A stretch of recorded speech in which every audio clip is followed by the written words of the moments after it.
man. I do what I do. Who gets to walk away scot-free?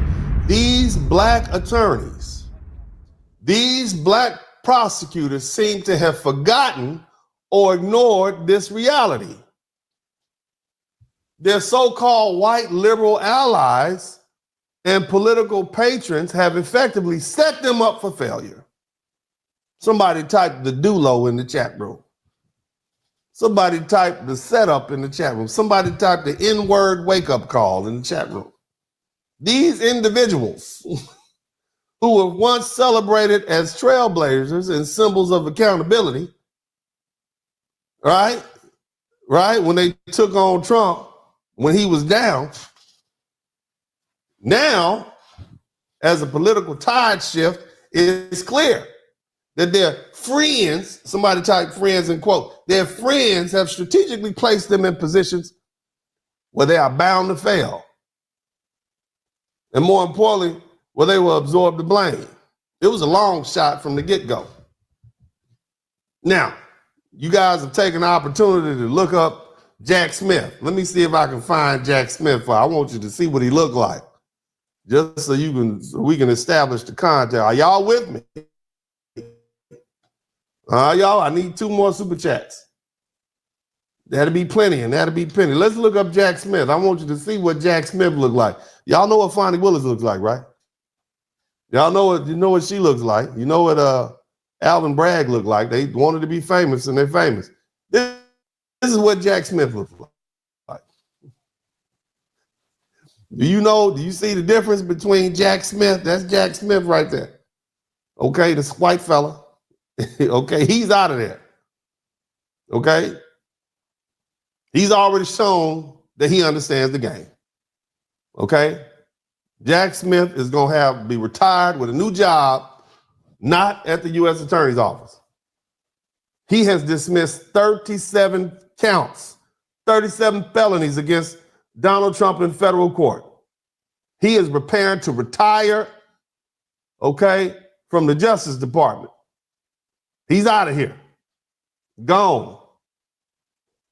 Okay? And Smith's actions reflect an understanding of when it's time to fold and when it's time to exit gracefully and when to protect oneself from political fallout. This is a stark contrast to Alvin Bragg and Fonnie Willis because they seem unable and unwilling to do the same. Jack Smith's retreat speaks volumes. He knows what Fonnie Willis and Alvin Bragg and Leticia James have failed to grasp. There is no victory in becoming the face of a failed prosecution against Donald Trump. The stakes are too high and the risks are too great. For Smith, it's better to leave quietly than the risk being the target of retribution from Trump's incoming administration. Somebody type revenge in the chat room. Somebody type payback in the chat. Somebody type the big payback in the chat room. Because Alvin Bragg and Fonnie Willis, they persist, clinging on to these cases that are doomed to fail and backfire. And their arrogance blinds them to the reality that their cases are not seen as victories, but as embarrassments, even within our community as Black people. Because see, Black Americans, for the most part, we view these prosecutions for what they are, something we've seen all the time. More importantly, they're distractions. They're not anything of any substance.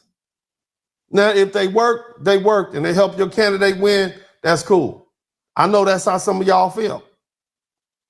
Okay, but the problem is these attorneys sitting up there as Black attorneys are now becoming embarrassments.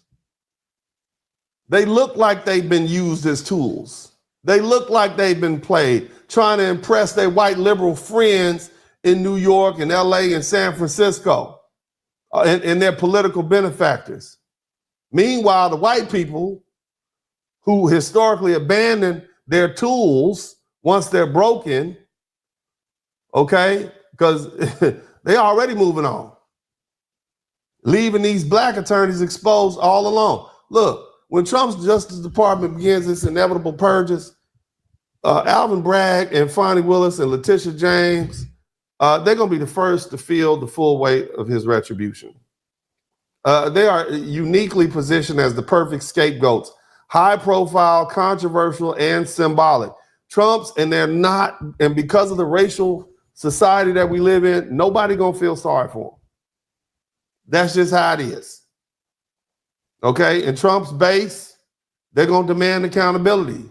And these black attorneys, as the face of the legal crusade against him, they're gonna pay a heavy price. And here's the harsh truth.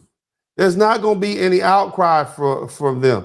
And their white liberal allies, they're going fiend shock. Oh my God, he said he wasn't going to be a dictator.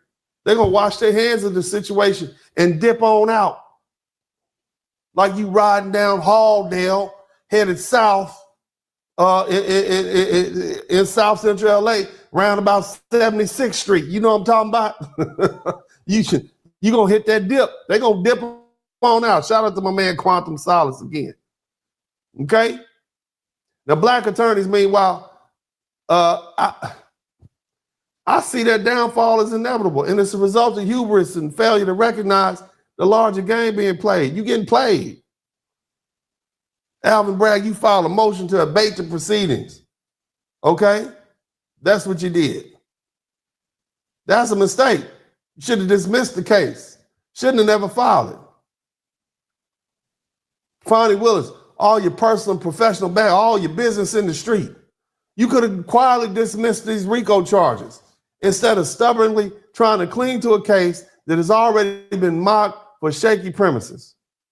RICO was designed to prosecute mobsters and organized crime, not target someone for asking them to find some damn votes.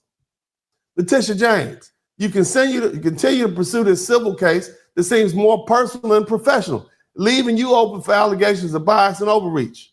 And your refusal to take a step back only deepens the perception that her case is more about grandstanding than justice. What are the lessons that we can learn? These attorneys have failed to heed the lessons of history. They do not understand that in this political and societal landscape, they are expendable. Their white counterparts, whether allies or opponents, will retreat and recalibrate and protect themselves. Jack Smith has already done so. Damon Williams, the little Jamaican boy, the black dude, is giving up one of the most prominent positions that an attorney can ever reach. He dipping on out. And then you got hard-headed Alvin Bragg, Fonnie Willis, and Leticia James. You remain locked in a battle that you cannot win, oblivious to the fact that you're being set up to be the fall guys. Those cases have been made infamous. They're not celebrated. They've alienated the communities. You embarrass us. You embarrass yourself on the national stage. Fonnie Willis, you look like everything black women don't need to be looking like. Okay? That's what you, look, the pendulum, it swings both ways. But you're going to be the ones that get crushed beneath it. This isn't bravery, it's arrogance.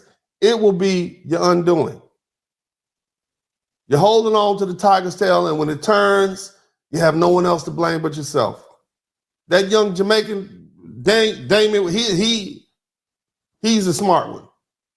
Maybe it's because he has a different level of awareness, self-preservation, something Alvin Bragg and Fonnie Willis don't have. He's a first-generation immigrant from Jamaica, raised by immigrants. Okay? Maybe he understood the precariousness of his position in the United States. I'm not trying to disparage immigrants, but it's essential to note that first-generation immigrants or those raised in immigrant households, they often possess a keen sense of their visibility and vulnerability within American society. What do I mean? They recognize the delicate balance of opportunity and risk, particularly in positions of power. Williams' decision to step down from his role, despite being at the pinnacle of a prosecutorial prestige, it speaks volumes about his ability to assess his position and protect himself. would tune in to the one, if not the best, on these YouTube streets. We call him DennisSpurling. You sit back and hate watch, clocking everything he do and say, but you yelling DennisSpurling. Show some love, ain't enough going round for a black man putting it down. We talking DennisSpurling. Taking over 2025, ain't no lies. Pull up, tell all of your guys we watching DennisSpurling. You tune in to the one, if not the best, on these YouTube streets. We call him DennisSpurling. You sit back and hate watch, clocking everything he do and say, but you yelling DennisSpurling. Show some love, ain't enough going round for a black man putting it down. We talking DennisSpurling. Taking over 2025, ain't no lies. Pull up, tell all of your guys we watching DennisSpurling. This is Uncle D, and as I always said this time, I'm out. Almost to 10,000 followers. I want to say thank you to you guys. You know, God has something in store for me, and I'm going to continue to say yes. Smooth operator. Come on, everybody. Smooth operator. Smooth operator. Yeah, that's what I'm talking about.